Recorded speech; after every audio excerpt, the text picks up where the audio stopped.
So, my name is Jack Brick. I am the Senior Support Analyst. I've been with Configura since March of 2015. So I've been here for a little while, 4.5 years.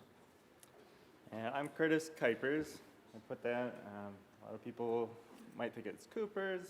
Just to clear it up.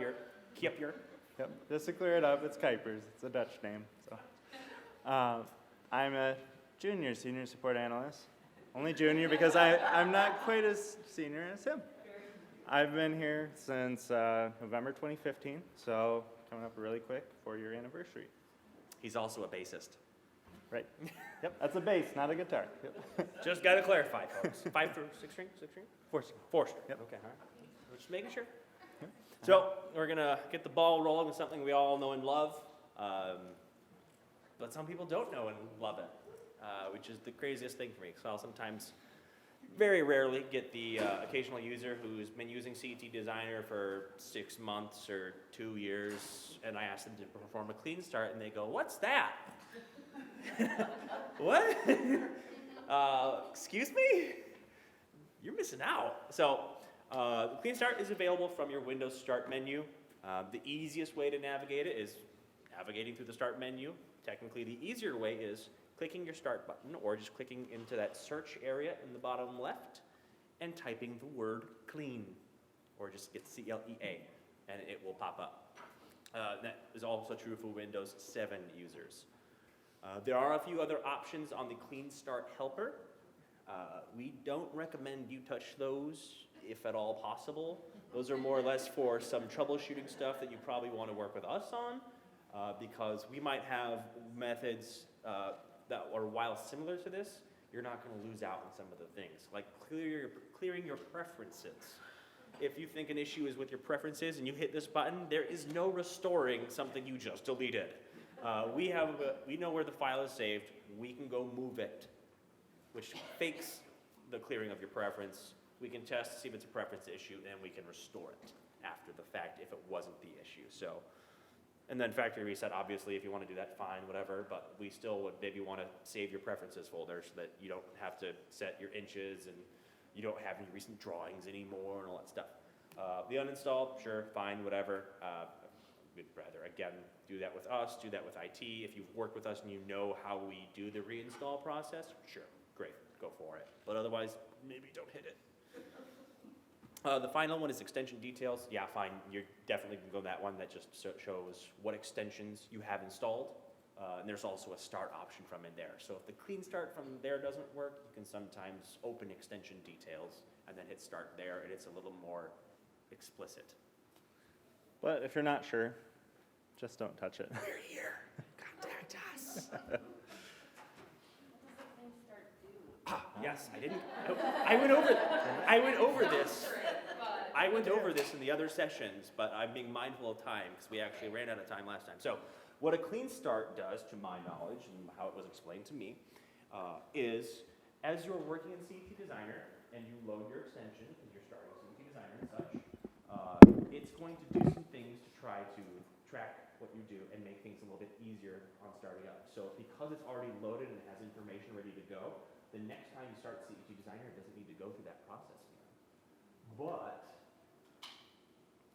not all programming is perfect. So we can run into issues. We can run into the code bugging out. So a clean start will help set these values that it's been tracking and all this extra stuff to its freshly installed state. So it's effectively a factory reset for all of your installed extensions. It does not drop anything that you explicitly have. It doesn't get rid of any reusable files or that. It's just for the extension load information. So if you're encountering a glitch with something, if CET is not starting, we say clean start. If you've worked an entire day, if you've worked an entire week, if you've worked an entire month without any issues, you don't need to clean start. It's only when you're having an issue that we recommend you have clean start at hand. Some people like to clean start every day. Whenever they start CET Designer, more power to you.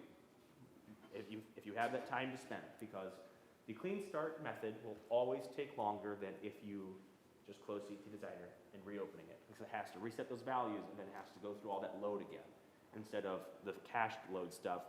There you go. Good? Cool. So how do I select only that thing? So Like it in 3D. oh. This tip will work in 3D as well. So if you've got a 2D view where you've got tons of different layers of things that are different elevations, different heights, you can actually use a tool, I call it the list select tool. So you've got rectangle select, lasso select. Now this one is the newest one, is list select. If you press that button and then click in your 2D space, it's going to show you a list of the items that are under that point. And if you hover over those items in that list, it'll actually highlight those different items. In 3D, it'll do the same thing. So if you've got an overhead and you've got a panel behind it that you want to select, you can actually use that list select. Click on the overhead, and it'll use transparency and highlighting to actually highlight the panel if you're trying to select that. Fun fact, if you don't already know the functionality, simply clicking in the same spot will cycle through all the options as well. This is just a little more explicit because you get to choose what you want to select instead of having to cycle through. Yeah, you don't necessarily get feedback if you're just clicking. It'll show the different selections, but it might not let you know exactly what you have selected. You might have to reference the properties. So that's where it's nice to have a list of the names of the objects. Raising and lowering objects, or multiple objects, depending. What you can do here is, this is varying by the object, because some manufacturers prevent you from raising or lowering an object. A prime example and what should be expected is a panel system. You should not be able to make a panel float in a drawing, ever, unless you're in multiple levels and all that stuff. But you may have had instances of, I need to move this up, I need to move this down, I'm trying to set this project symbol or this office accessory on this tabletop so that I can, for my render to have it look good, or I just gotta move things around. If it's not blocked by the manufacturer, we have this functionality on a keyboard stroke. All you need to do is press the page up key or the page down key in either direction that you want it to go, up or down. This is not to be confused with the up and down arrow keys. So I have a lovely slide here that shows where these exist. You can see that the up and down arrow keys are not highlighted. These will move your objects laterally in the drawing file. It will not move them up and down. Page up and page down, however, will. That being said, page up and page down can exist in different locations varying on the make and model of your keyboard. Yes? What increments does it move it up and down? It will kind of base it on that, actually moves to the slide. So its default increment is usually a couple inches, no more than, but it also depends on your zoom. So depending on how zoomed in and out you are, it'll also have an effect there. More granular still, we actually have the ability to say, I want smaller increments at my same zoom level. And we have a few buttons to press for this. You can press Shift for small, Control for smaller, and Shift plus Control for smallest. And this will allow you to really get fine grain. This is gonna go 32/32 of an inch, almost. Yes? So after I've done that, and then I copy it, and it goes back to the next version, goes back to the floor. How is there a way to keep something that you've adjusted the elevation? That sounds like a manufacturer-specific object. Yeah. Am I wrong in that assessment? I don't know. I would double check, because all of our accessory ones, and I want to say the project symbol ones, should be keeping their elevation, and so should that object. It just depends on if those are actually doing that. One thing you could try, you could make a block of that object and then copy that block, even if it sounds ridiculous making a block of just one accessory. That would still allow you to copy it at that same elevation, then you could just explode those blocks once that's done. Yep. Sometimes I have that problem with something that I pull over from the 3D warehouse where it can only go up a certain height. Okay. If I copy and paste it, I still can't. Okay. In that case, you may need to use Edit Graphics. Edit Graphics Meshes has a more advanced move tool. You want to make sure you're in component mesh select so that you're not just moving one tiny piece of it and the rest of it stays. But yeah, we could walk you through that process on support. We could help you out with that. Delete the video. What's that? We really need a video for that one. I Yeah. like that. Home? And yep, one more special key in relation to this is the home key. We have the home key, which what it does is it will place everything that is selected on the floor. Some of you may have opened your drawings to realize my stations with panels are floating a couple feet off the ground. Selecting all these and pressing the home key will return those objects back down to 0. But it's going to be dependent upon its box, because everything comes in basically in like a container. So whatever the bounds of that container is, it will put that on the ground. So a work surface without supports on it, it might be,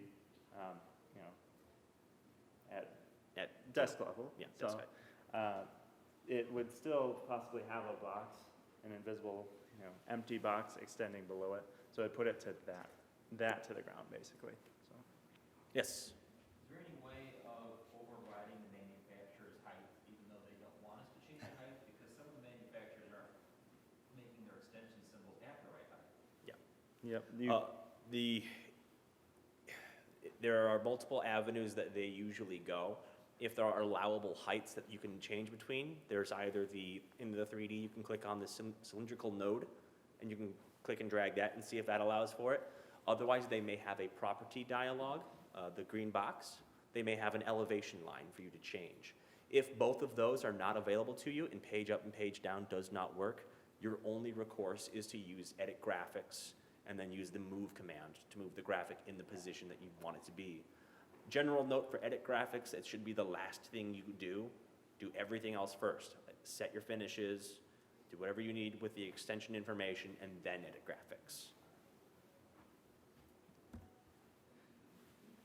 So tagging individually, a click and drag edition. So if you use part tagging from the tools drop-down menu, Keep on. Just move this. there are, there's the tagging rectangles that you can draw, and those will remain in your drawing, and anything within that rectangle will Have that tag. have that tag, unless it's been tagged individually, which overrides that. So there's a new trick with a tag individually tool. You can actually click and drag a box, and it will apply those individual tags to those parts within there. So those parts, once you move them, even if you move them to a different area, they'll still be tagged individually, so they maintain that property. And there's a trick with that dragging tool, which also applies if you're using the rectangle select tool. If you're dragging a box from the top to the bottom, it's going to include anything that's mostly selected. So if you're basically, the way we usually say it, if the box touches the object, then it's going to tag that object. So if you're dragging from the bottom to the top, it's actually only going to tag those items that you've drawn the box completely around. So you see I've got the panel partially boxed. It's not actually going to apply it onto that panel, just because I'm going from the bottom to the top. And before any questions, just want to point out a couple weeks after the conference, these slides will be available to you from the CET Experience website. So I see people can take pictures, take them all as much as you want, just make sure to include my face. But we will have this presentation for you in PDF format for you to have and review.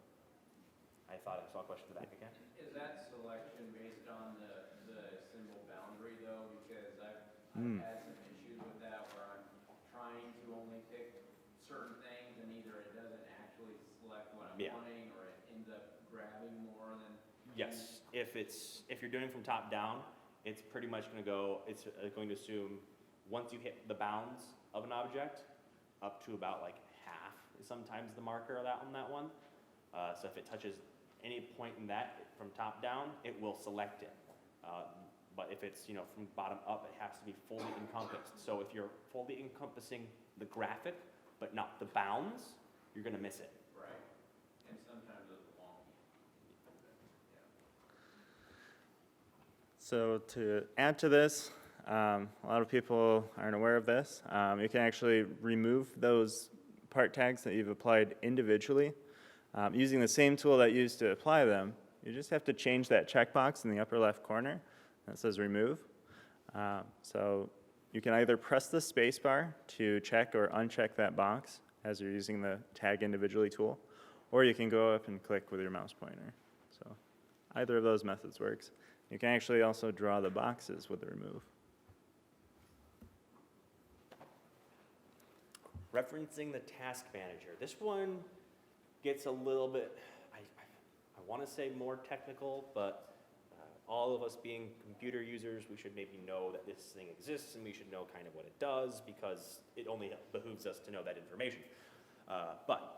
The task manager is just a Windows management tool that can show, hey, this is what is currently running. This is how much resources it's using. Now, in relation to CET Designer, we can start looking at information for this, and you as a user can as well. So there's probably instances of CET Designer goes to that not responding state. I call it thinking. It's just thinking. Because it is. It's processing what you're trying to do. But we need to know if it's actually sitting there and it was thinking and then it just got dumbfounded. And it just stops moving. So we can open up the task manager, and so should you, and look at this. And we can see, my CET Designer, which is called cetdesigner.exe. It's going to be pretty blatant what it is. We can look at the information to the side of it and make a determination on if or if not it's working. And all you need to do is once you find it, simply look at it and go, is CPU moving? Is that percentage value changing? Good, it should be. If I look at that memory, is that value changing? Good, it should be. If they're not moving, we might have a problem.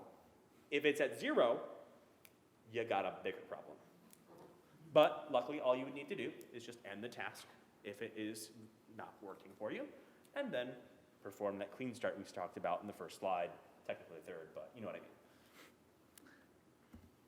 mean. And if you haven't accessed it before in Windows 10, it will show as a simplified view. There's a more details button in the bottom left you can click.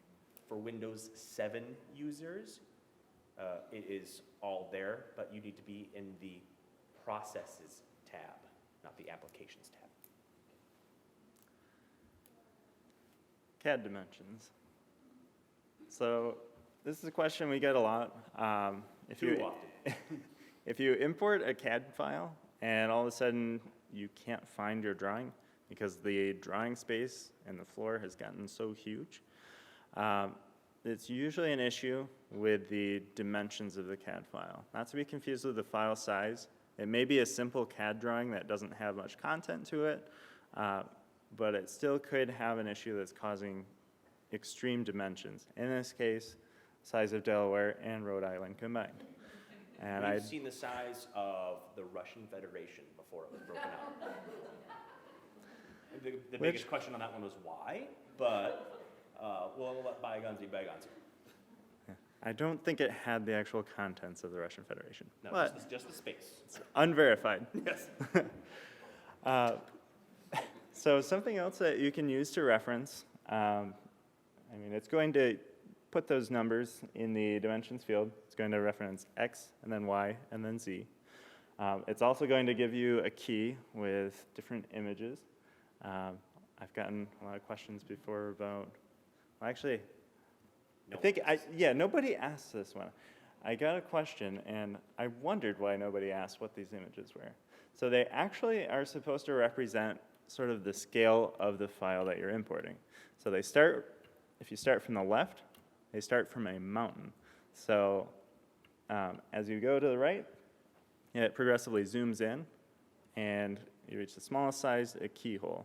So most of the plans you're working with, I would assume, would be somewhere around the house or the village size. So a little bit further to the left. But if you're importing just a single 3D symbol, it could be any of the smaller sizes. The keyhole, usually I would say check that your units are matching up, because it could have been drawn with a unit that CET is misdiagnosing, and it's applying a different unit to it in CET. So it could end up making a regular size object incredibly small. And we reference that line is probably, that dimensions line in that CAD dialog is the first thing I always look at when I'm diagnosing these issues. And it does it by X, Y, and Z, so it's pretty straightforward. How long, how wide, how tall. But when we do get the instances of, if you go back to the other slide, Sure. my X value is at 6 million inches. You have no idea how often I see this. So what ends up happening is the way we read AutoCAD files, we use an open source platform and integrate that with our CET to make it a CET or a CAD reading software. So we can only read CAD objects or CAD files. They come in as a single object with those bounds we were talking about. So in this scenario, when I happen to have a drawing like this, what ends up happening is there's something in your CAD file that is far away from the layout. It could be a pixel, it could be a line, it could be text, it could be a single station. But CET will open that file and it will look at it and it will go, well, I got stuff down here and I've got stuff up here. I need to create a box this big in order to encompass all that and then import it into your CET file for your viewing pleasure. Unfortunately, we don't get the viewing pleasure because it's so big that when you try to zoom out, it's going, I gotta go really far out to see all this. And what you see is white. This is what happens a lot of the times when you're going to your photo lab. White. When I had put in a 2D or 3D viewport in my paper space, white. It's probably the CAD.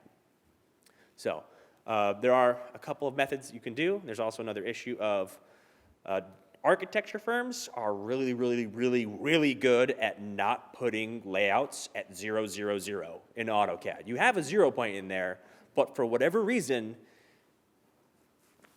it's from here to China. I don't know. And then with the CET Designer 0 point, if you have a 0 point inserted in CET Designer and you go to insert an AutoCAD file, it will say, hey, I see a 0 point. I'm going to put this layout the exact distance away from the 0 point in CET as it was in AutoCAD. So that's how you also get this issue. But going back to those problems with extra pixels and stuff, you can try to find that in AutoCAD. I don't know if there's a tool for inversing the selection. So what we can do in CET is we can select everything we can see, and then we can inverse the selection. So it will deselect what I have selected and select what I didn't have selected. If there's something like that that exists in AutoCAD, great, fantastic. Do that and then get rid of whatever it was. But that being said, it's probably easier to just take the lines from the layers that you need of the building shell and just dump it into a new file at 0, 0, 0. Because of the way CET Designer reads these files, we don't need all of that extra information that AutoCAD uses, blocks, and some of those attributes, right?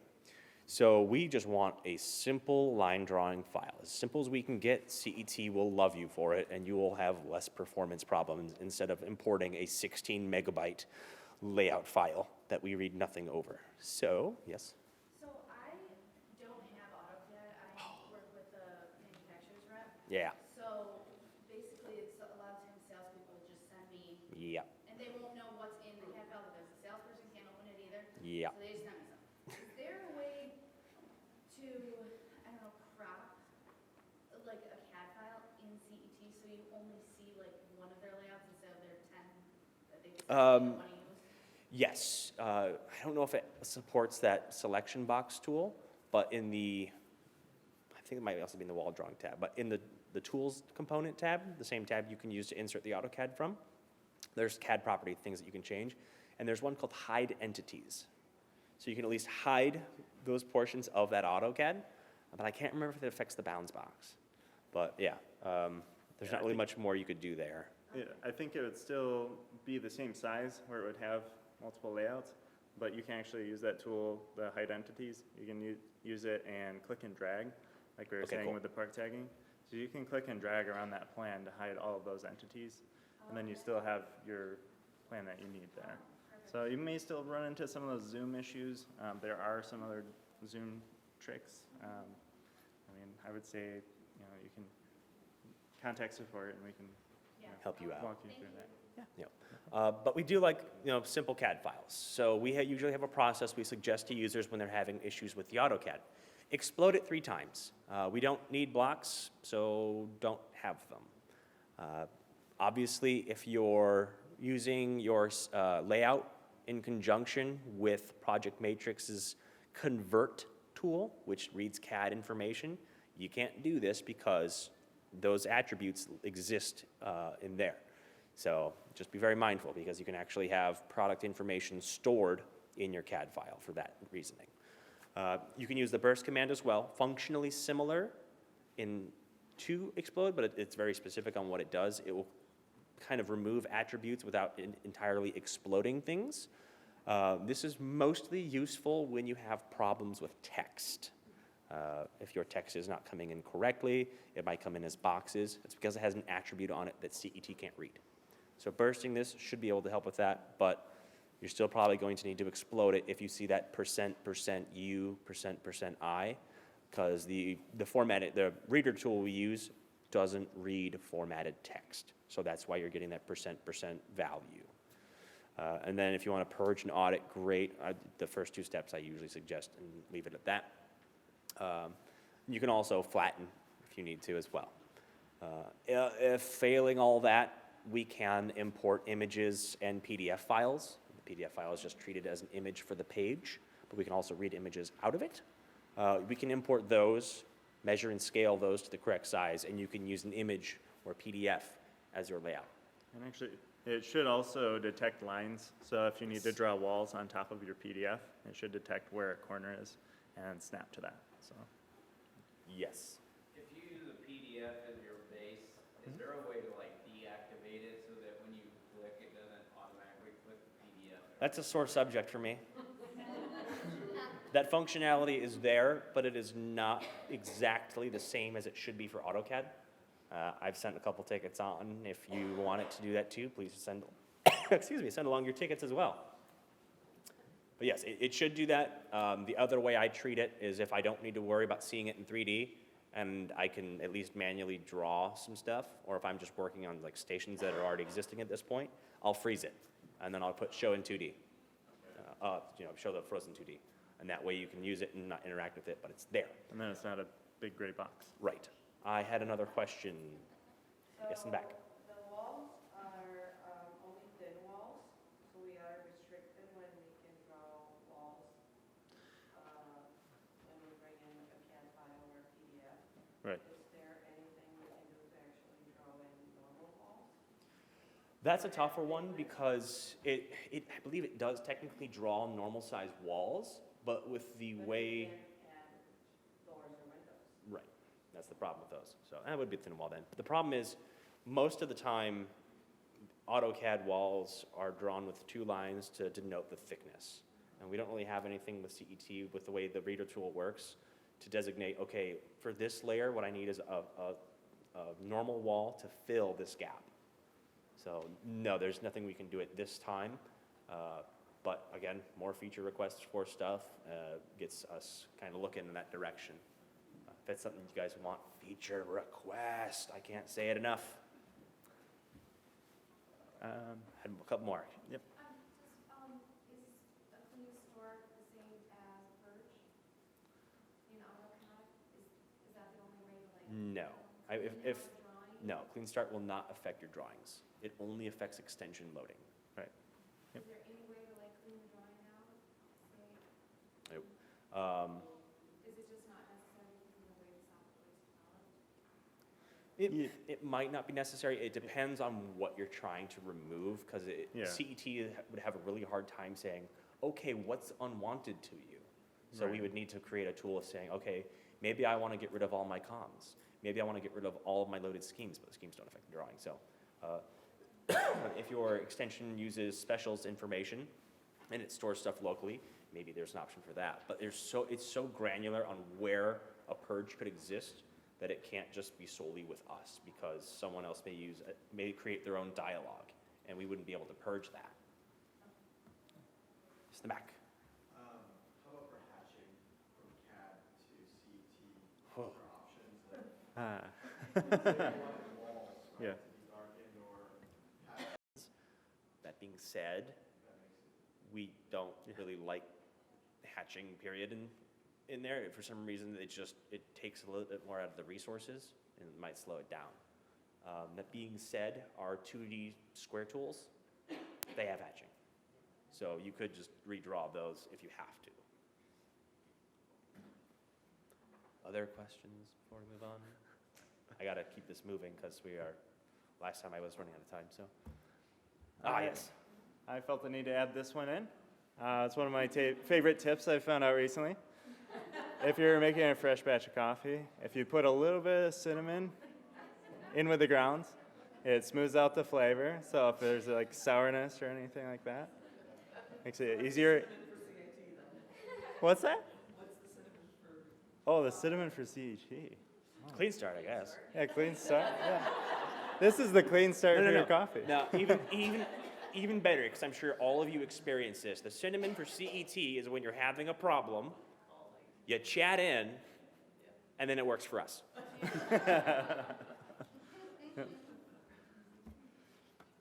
Custom CIF. Okay. This one is kind of a loaded one. It's a little advanced. How many of you export to CIF formats from your calculations? Okay, quite a few. So the purpose of this, if you're having an issue exporting to a CIF and maybe a tag isn't mapping to the right column in your CIF reader, there actually is a way, and this is something, if you need more information on this, you can feel free to reach out to support, and I think I've explored the most with this, so you can ask for me. Not today, though. Yeah, a little busy right now. Yeah. But so with a custom CIF, it's different than any of the manufacturer-specific CIF options because you can actually choose which code your column maps to. So if you have your own custom part tagging set up and you want it to export to a very specific tag number in your CIF reader, as long as you know what that tag code is, and there should be resources out there for finding out, which one corresponds to which in your reader. You can actually set that code in this list. So you find this, if you go to your calculations window, go to File, Order, Export, you'll see that drop-down where you can select Custom CIF. That'll give you the Settings button where you can go through your columns and assign those. You can also do this by right-clicking on the column header in your calculations, in your article view, and you can select Change CIF Code, and you can do that from there as well. Another note about CIF, a CIF purchase order, which is what you're exporting when you do File, Order, Export. You'll note you have a few manufacturer-specific ones, and they have things that are specialized for them and la-di-da, but you may end up seeing in your reader that you're missing information. Something got dropped, or I don't have tags. One thing I can always suggest is, and it's actually a really cool point, is these purchase orders are just text documents in a single column, which means you can open these in programs such as Notepad and Excel, even Word probably, but I would do Excel, which is better. So you can actually open these and it will just be a single column spreadsheet. The reason why I bring it up is if I'm missing information, I cannot always trust the CIF reading software I'm using. Because every manufacturer has their own version of CIF, they may have specialized values for a code that others do not. So we need to see if that's the case. So in Excel, I can actually do a Control F find, and then I can search for the value I'm looking for. So say one of my tag values dropped. Office 2. I could open this up in CIF, and it's just, again, single column of text with just a code equals, and then whatever the stuff you see in calculation is. And I could do a control find for Office 2. And it's going to bring up not only Office 2, but any extra instances of it. So how many line items do I have in Office 2? 72. I can do a count. How many times does Office 72 or Office 2 come up? 72. So the CIF file has it, but the reading software doesn't. So this could be a problem with the CIF reading software, and you would need to contact their support, and they'd be able to help you out. Or you could do a replace for whatever that code value was. Okay, so this might have just answered the question, what you just said, but so when I use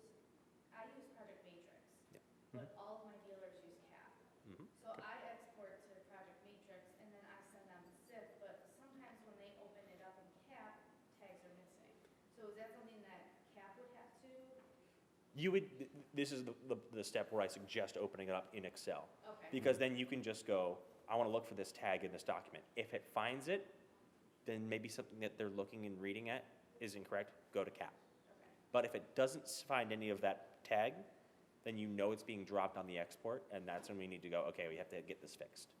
Yeah, I can't remember, some call them alias, some call them tag. Yeah, So so- it could be, TG, and you say, well, that needs to map to alias one, that kind of thing, so. Thank Yep. you. Yeah. All right. Custom shapes. First off, we have them. Not sure everyone knows that they exist, but they are in the Tools Component tab near the bottom section. These are it's just a shape generator. It can create a square, it can create a cylinder, but you can put holes in it, which is fantastic. The custom shape tool is really powerful because you can actually also round an edge as well. So if you need to create a custom work surface and you've been fidgeting for the last 30 minutes with edit graphics, because why would you? You could probably just draw the shape faster than fidgeting with an existing symbol and then just do a quick replace and just delete some things. So it's very useful, but it's also nice to know that it can create holes in it. And there's been a little confusion on how to do that, so we're bringing it up. So to create a hole in a custom shape, all you need is 2 custom shapes, one obviously smaller than the other. You put them on top of each other, same elevation, same thickness. You click on the bigger shape, the option appears, create holes in the green properties dialog. Once that's done, there's also an option to remove holes to make them 2 shapes again. If you add more shapes after the fact, it will simply generate a new line that says create holes, and then you can create more holes. It's an easy one for us, but for those who have not really played around with the tool yet, it is very specific on how to create those holes. So I've had trainers ask, so it's good to know.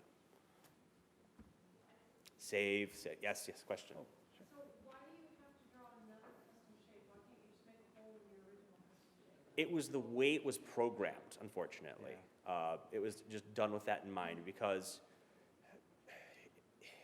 it has to, in order to destroy that area, it has to have something to contain it with.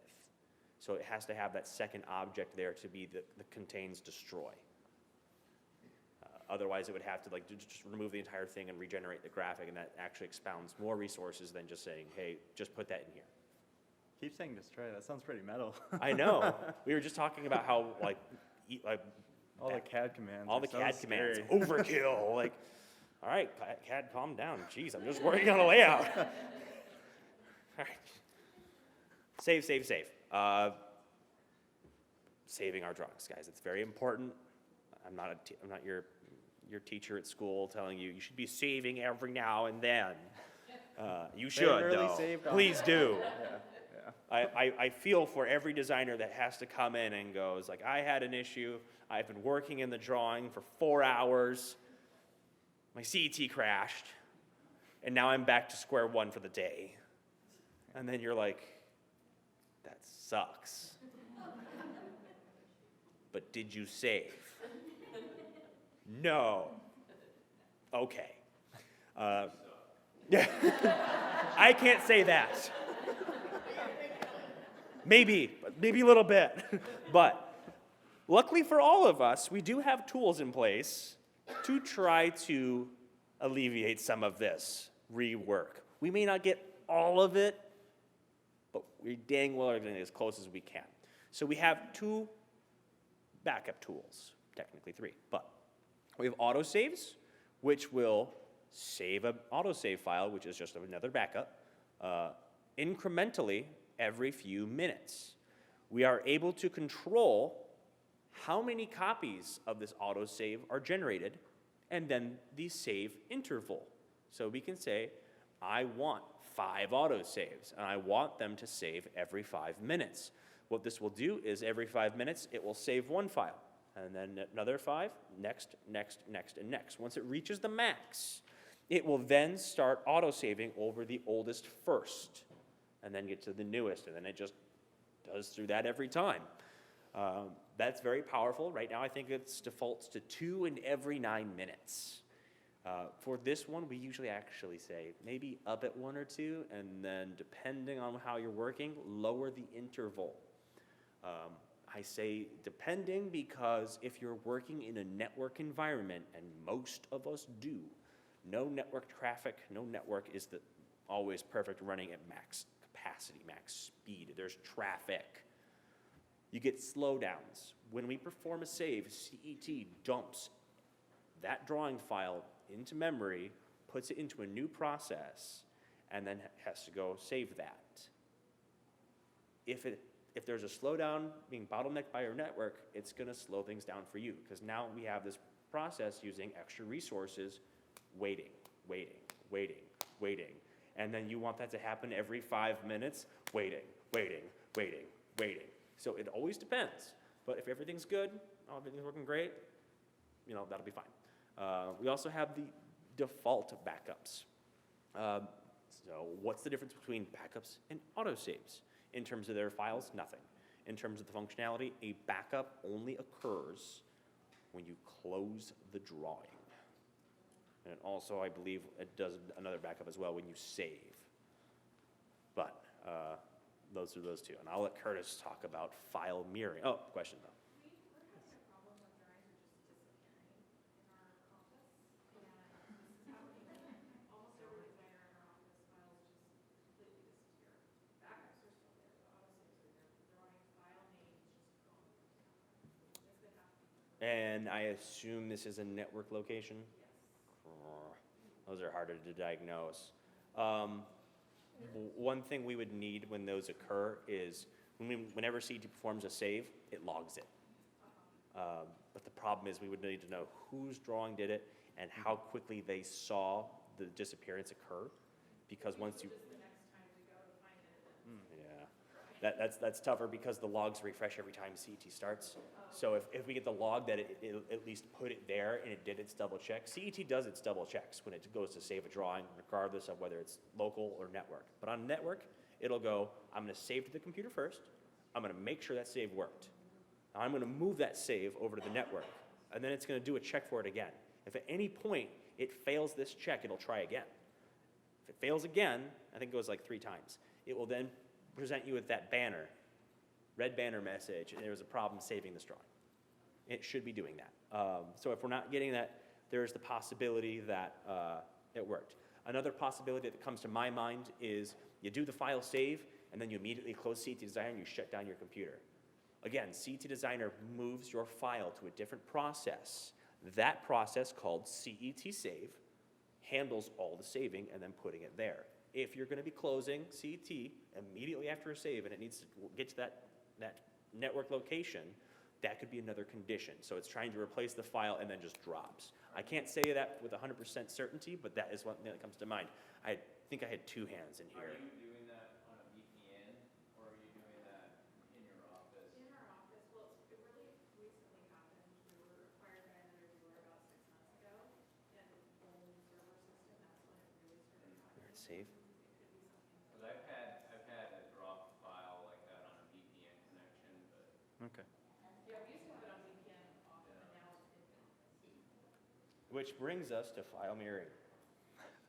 So file mirroring, in the cases with companies that save all of your drawing files to a network location, I recommend enabling this as long as you have a good amount of space on your hard drive on your computer.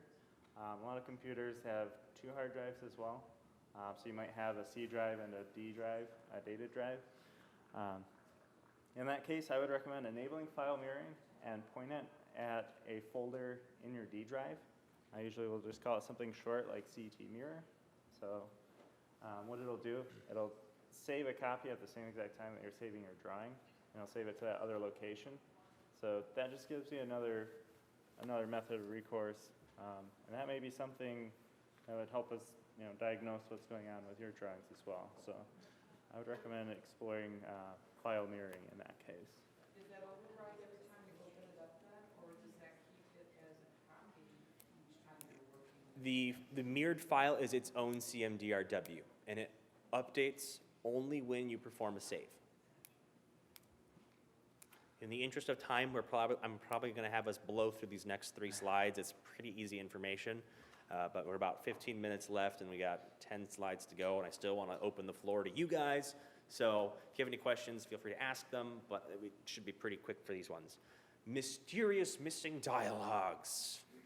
I click on the visibility button on my viewport, and my visibility settings window doesn't appear. It's opened, it's just off in La La Land.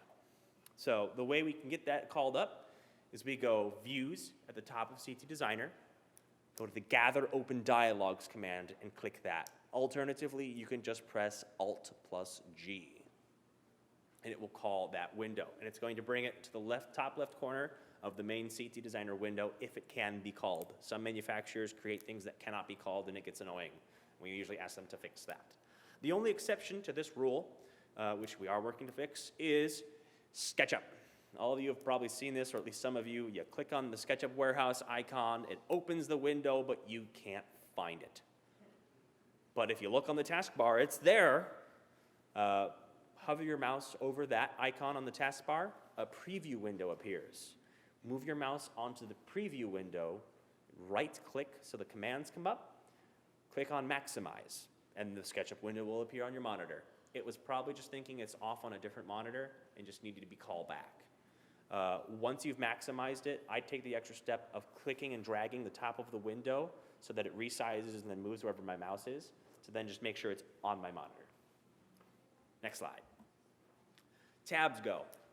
If you guys were around for 9.5, might have been 9.0, we introduced the ability to collapse tabs. What this means is think of a deck of cards. You guys have always been working with all your cards laid out in a nice, neat row. Collapse tabs can stack those or collapse them onto one another. The availability of these depends on the manufacturer extensions that you're using, but some manufacturers support it, some don't. If you want to see if something is collapsed, in 10.0 now, you will note that there is a black line next to your tab.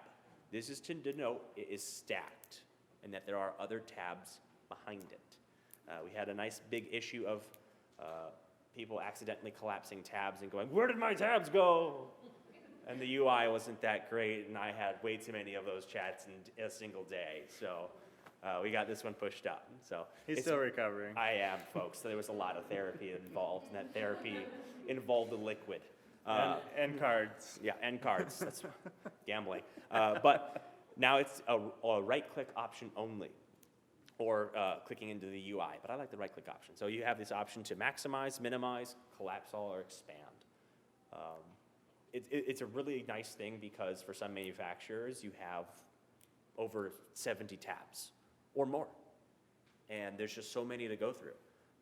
Right now, manufacturers only have it set so that they are either all collapsed or they're all expanded. Feature request for those manufacturers so that we can get more granular. At no point in time are you going to be working in multiple panel systems. We should be able to group all the panel tabs together and collapse those. I don't want to have to always go into my component tab configurator and configure new work modes. Next tab. Any questions? Good. All right. Where did this part come from? This one, it's if you're working on maybe an older drawing or if you inherited this drawing from another designer. You may not know exactly where they pulled that part in from. If it's a smart symbol that's been pulled in from one of the tabs on the left, as long as it's visible, so there are some caveats to this, as long as it's visible, meaning if there's a tab where there's different product lines that you can choose in a dropdown, it might not pick it up in that case. You can use a right-click on the part and choose Locate Component tab, and it'll try to find that actual tool where you pulled that part in from. You can do this one too. Okay. Faster view settings and article views. So this is something to speed up time, not having to jump in and out of different dialogues all the time. If you know you need to group your article view by a column that's showing, so in this example, I've got tag 1. You can actually right-click on that column header up at the top of calculations, and this is in that same drop-down where you change the CIF code. You can either check or uncheck group by, sort by, or split by, or you can do filtering. Now, I do recommend doing filtering in the view settings if it's a column that has a lot of different options, just because that can become a huge UI nightmare in itself. So doing it in the view settings there gives you a scroll bar, and it's a lot easier. And it's doing it in that article view? Yes, Yep. only in that article view that you have up at the moment. So. Remove 3D clipping. If you ever use that 2D toolbar option to select an area in your drawing and then send that area to the photo lab, it's great because you only see that 3D of what you want. However, when you hit that plus button in the bottom left corner of Photo Lab, which is New Photo, we have a lovely scenario where you now have two photos with the same settings because we copy settings. And unfortunately, this includes clipping. And you want to get that removed. Usually, you would probably just jump to the 2D tab of the Photo Lab, find the green box around that area that you originally selected, and you'd have to either move or delete that. A quick one, I learned this just the other day, which is why this is a slide. I was just floored, which is funny because this is a picture of a floor. I right-clicked it, and you can choose Remove 3D Clipping. And as you can see, it's gone. And you will note clipping boxes by the selection box in orange, if one does exist. So if you're looking, you don't see your floor, but you see one of those, you got clipping. And piggybacking off that, this is something that we found out recently in the Photo Lab, which has probably been around for a long time. But you can actually copy the settings from those little sections in your advanced view of Photo Lab. You can copy just the settings from that section and then paste that into another photo. So if you like your lighting set up in one photo and you don't want to juggle with presets in another photo, you can switch over to that other photo, right-click, and then paste those settings into that section.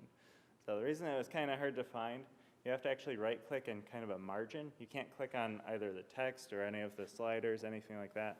It has to be some blank space around those tools. Overlaying viewports. There are changes on the way, but it's still being worked. But some people really, really like to show off a reconfiguration with just that area highlighted in color and not in black and white. Again, something's on the way, but it's not here yet. So what do we do in the meantime? Well, that's just as crazy as putting two viewports on top of one another. We create one viewport with the full product set, and then we set that as black and white, and then we lock it. We then place a second viewport, well, not place, we copy the original viewport and paste it in the same place. Just hit A and click, and it's already in the same place. We then change the settings of the other viewport so that it is in color, and it filters everything else out. So we only see just the stations or the area we want to see. And then once we lock that, it's locked in color, and then it will overlap onto the other one, and then you'll have some stations in color. And then in 6 months, when you open it again, you guys get a chat saying, why can't I change my viewport? Yeah, it happens. It does happen. Changing Catalogues Data location. This is something that our Catalogues team snuck in about a month and a half ago. And this is much to the enjoyment of everyone who's aware of it, so I'm making you aware now today. Usually some people will come in complaining about they're low on disk space, or their IT comes in. Why is my user's CET program using so much space? Well, you designers really, really like your open line manufacturer extensions, and that is, part of it. Having a lot of extensions adds more data. A lot of those extension uses what we call Catalogues Data. This is that information that gets downloaded after you install the extension. So if you start an extension, you try to insert a symbol, there's no symbol for it yet, it has to download that first, and then store it.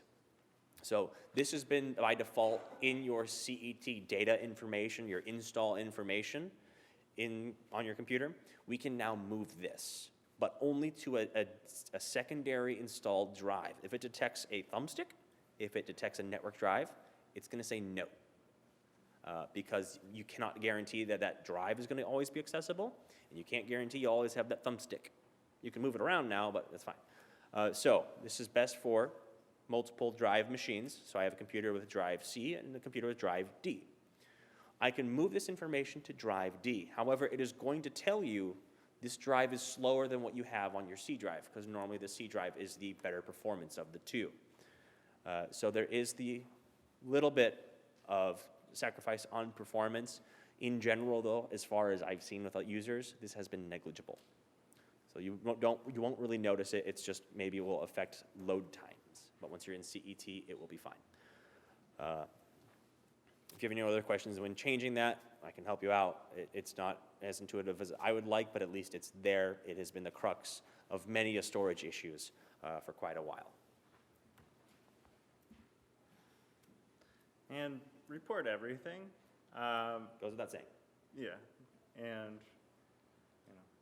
this is something that I hear a lot of people, they say, well, I figured it out, pretty quick. I don't really consider it that big of an issue. So I'm not going to report it. Yeah. I mean, we definitely encourage you to report it anyway. If you don't have time, try and make a note to go back and report it when you get a chance. Just so that, all of these little fixes and this little time adds up. So let us know so we can try and eliminate the problem in the first place. You're not bothering us. This is what we do, and we enjoy it. So. And then on that cusp, please be as detailed as possible. I don't exactly need the full markup or SKU number of what we're having a problem with. But if you're saying my finishes aren't changing, and yes, I have gotten a ticket with that exact verbiage, my finishes aren't changing. They had like 5 manufacturer extensions. I have no idea what to go off on here. I need information. This is about as bad as like a sales guy walking in and going, so you remember that bid you were working on? We need some more chairs. And we need them tomorrow, or today. I need it today. The sales guys always wait till last minute. So I need more chairs today. What chairs? Which office is it supposed to go in? I need this information too. I need to know what's wrong with what. Yeah, so, and if you like to send us screenshots, I love screenshots. If you're gonna send me screenshots, please send me the drawing. And then Curtis will talk about our forum here. If you have, I need to abbreviate your stuff, I will give you my signature right now so that we can streamline the process. So the last tip we have today, definitely use our CET Designer Forum. So this was introduced, I want to say about a year ago or something like that. And it's been picking up in momentum recently, but it's got a nice search tool so you can search for the different topics. It's not all related to issues that people are having. Maybe it's somebody just trying to share a tool that they stumbled across, things similar to the slides that we've covered. So I definitely recommend at least exploring it and see if there's something there for you that might help out, your workflow.